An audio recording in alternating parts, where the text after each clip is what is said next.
हरे कृष्णा सकलके आमार नतून एकटी व्लगे सकलके स्वागतम। सप्ताहे दुदिन आमार सोमवार और बृहस्पतिवार इंग्लिशेर क्लास थाके कृष्णनगरे। आज तार द्वितीय दिन बृहस्पतिवार। सोमवारे जाওয়া হয়নি कारण सेई दिन जन्माष्टमी छिलो। एखन 6:30 बाजे और भोरबेलार मायापुरेर परिवेशटा अनेक शांतिदायक अनेक मनोरम थाके।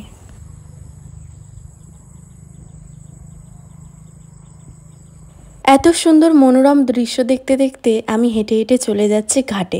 ओखान थेके धरबो बास। आजके तोमादेर साथे शेयर करब आमी किभाबे टिउशने जाई। एछाड़ाओ थाकছে ব্যস্ত दिनेर किछु मुहूर्त। भोर থেকেই देखते पाচ্ছো যে রোদ্দুর উঠে গেছে। আজকে কিন্তু রোদ্দুরের তেজটা অনেক ছিল। যাক এখন বাসে এসে গেছি। এই বাসটা ছাড়বে 7টার সময়। এখান থেকে বাসে উঠলে একদম বাসটা ফাঁকা পাওয়া যায়। একটু কষ্ট হয় ঠিকই সবকিছু সামলে অত দূরে গিয়ে পড়তে যাওয়া, কিন্তু ভালো কিছু পেতে গেলে তো কষ্ট করতেই হবে। আর এখানে সকাল সকাল পরম বৈষ্ণবের দর্শনও পেয়ে গেলাম। আজকে কিন্তু এমনিতেও একাদশীর দিন ছিল। সকালবেলা একদম রেডি হয়ে বেরিয়ে গেছি। কিচ্ছু খাইনি, 12টা অবধি উপোস করে থাকবো, তারপরে জল খাবো। আমাকে দুটো বাস ধরতে হয়।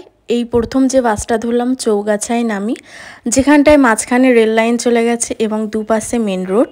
তো তারপরে যে বাসটা কৃষ্ণনগরের সদরের দিকে যায় সেই বাসটা আমি ধরি এবং সদরে ঢোকার মুখেই নেমে পড়ি। তারপরে সাইডে 10 মিনিটের রাস্তা দিয়ে স্যারের বাড়ি। এখানে আমি অলরেডি নেমে গেছি আর এখানে একটা বন্ধুর জন্য ওয়েট করছি। ও এলে আমরা একসাথে যাব। ও আসে ধুবুলিয়া থেকে। বন্ধু আমাকে এত হেল্প করে তাই ওর জন্য একটু না বসলে হয় নাকি। আর যেখানটায় বসে আছি সেখানটা চারপাশের পরিবেশ কিন্তু অনেকটাই সুন্দর। এই যে সেই কলেজের বন্ধু যার সাথে কলেজে গিয়েই প্রথমে আলাপ হয়েছিল, ওর সাথেই কিন্তু এবারে এই কলেজ লাইফটা কাটাতে হবে। টিউশন যেতে চলার পথে এই গাছটার চোখে পড়ে, ভারী সুন্দর, তাই তোমাদের সাথেও শেয়ার করলাম। এখানে আমি এখন টিউশনে চলে এসেছি। 10টা বাজার সাথে সাথেই টিউশন থেকে বেরিয়ে পড়লাম। আর বেরিয়ে পড়ার সাথে সাথেই ওই গাছ থেকে একটা ফুল ছিঁড়ে নিলাম। এই ফুলটা গিয়ে আমি প্রভুপাদের চরণে দেব। সেমভাবেই বাসে জার্নি করে নেমে পড়ি 1 নম্বর গেটে এবং 1 নম্বর গেটে ঢুকতেই গৌরনিতাইকে দর্শন করে নিলাম।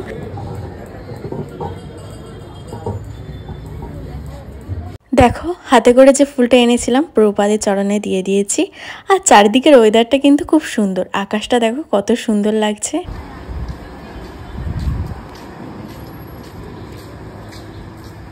একাদশীর দিনে কিন্তু এখনও আমার রাধা মাধবকে দর্শন করা হয়নি, তো ওই জন্য এখন হেঁটে হেঁটে টুকটুক করে যাচ্ছি মন্দিরে। তার আগে আমি একটু প্রসাদ পাবো কারণ আমার খুবই খিদে পেয়ে গেছে। তাই এখানে মন্দিরের পাশে যে সবসময় খিচুড়ি দেয়, খুব ফেমাস একটা জায়গা। তো এখানে কিন্তু আজকের যেহেতু একাদশী তাই একাদশীর খিচুড়ি দিচ্ছিল, তো ওই জন্য ওখান থেকে আমি খিচুড়ি নিয়ে নিলাম 1 বাটি। আজকে ছিল এটাই সকালের ব্রেকফাস্ট। তারপরে চলে এলাম শান্তিপূর্ণ স্থানে মন্দিরে। মন্দিরে এসে আমি ভগবানকে দীপ দেখালাম, পরিক্রমা করলাম। চলো আমি পরিক্রমা করতে থাকি, তোমরা ততক্ষণে সকলকে দর্শন করে নাও। হরে রাম হরে রাম রাম রাম হরে হরে। Everyone.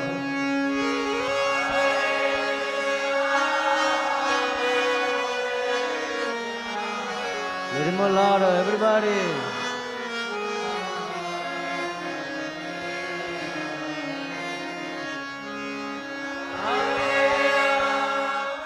তারপরে চলে এলাম আমার প্রিয় সেবা প্রভুপাদের গ্রন্থ প্রচার সেবাতে।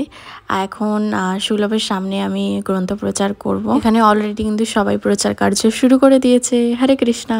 একাদশীর দিন সুলভ কিচেনে 3:30 থেকে একাদশীর প্রসাদ দেওয়া হয়। তো সেবা শেষে আমি 3:30টার সময় ঠিক এখানে প্রসাদ পেতে চলে এসেছি। প্রসাদ পেয়ে অনেকটা টায়ার্ড, কিন্তু এখন চলে যাব রুমে।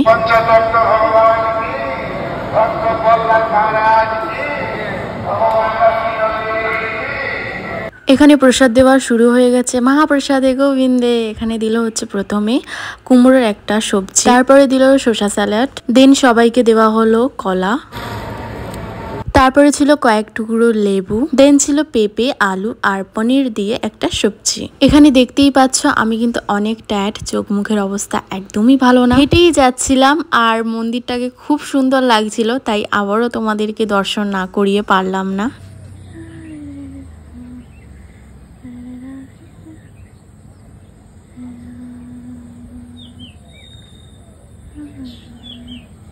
বাড়িতে এসেই মাত্র ফ্রেশ হয়ে ছাদে চলে এসেছি, আর ছাদ থেকে কিন্তু মন্দিরটাও বেশ সুন্দর দেখতে লাগে।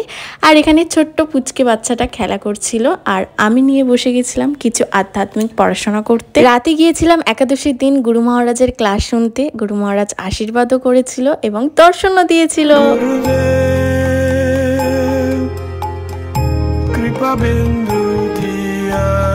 আজকের ভিডিওটা এই পর্যন্তই ছিল। তোমরা সকলে গুরু মহারাজকে দর্শন করো এবং প্রণাম করো। ভিডিওটি ভালো লাগলে লাইক, কমেন্ট, শেয়ার করে দিও। দেখা হবে নতুন একটা ভিডিওতে। হরে কৃষ্ণা, হ্যাপি একাদশী।